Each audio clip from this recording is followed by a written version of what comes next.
पंडित विकास तिवारी के स्वर में टीसी म्यूजिक पर सुनिए यह गीत।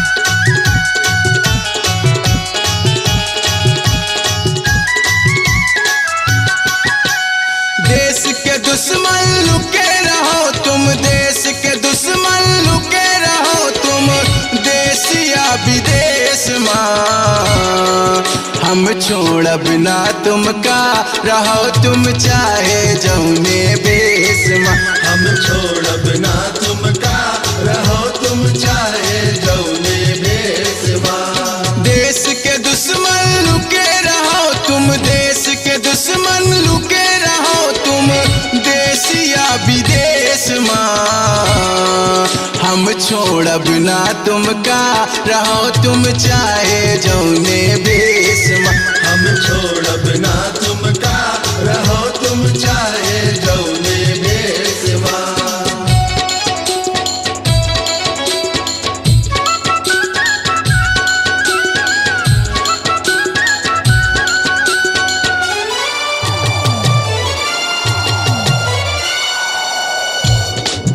दिया बनूं तो पतंगा नसीब हो मुझको, नहाना चाहूं तो गंगा नसीब हो मुझको।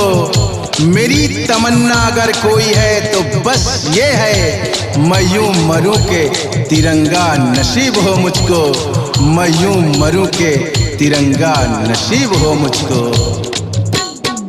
चाहे जितना दौड़ लगाओ अब न भाग पई हो, कई देव समर्पण नहीं बे मौत मार जई हो। चाहे जितना दौड़ लगाओ अब न भाग पई हो, कई देव समर्पण नहीं बे मौत मार जई हो।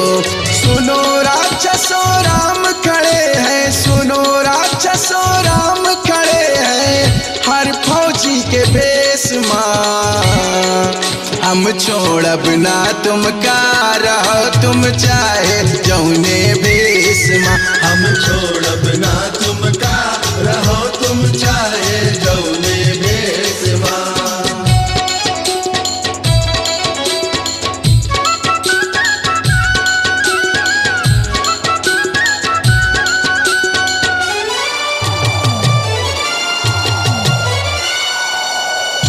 वतन पे जो फिदा होगा अमर वो नौजवां होगा, वतन पे जो फिदा होगा अमर वो नौजवां होगा। रहेगी रहेगी जब तलक दुनिया, ये अफसाना बयां होगा, ये अफसाना बयां होगा। अबे तक करो मनमानी अब करे न पई हो, छोड़ के सफारी लाला रिक्शा चलई हो। अबे तक करो मनमानी अब करे न पई हो, छोड़ के सफारी बबुआ रिक्शा चलई हो। कोट पैंट का मजा मिली अब, कोट पैंट का मजा मिली अब, जेल वाली ड्रेस माँ हम छोड़ब ना तुमका, रहो तुम चाहे जौने भेष माँ। हम छोड़ब ना तुमका, रहो तुम चाहे जौने भेष माँ।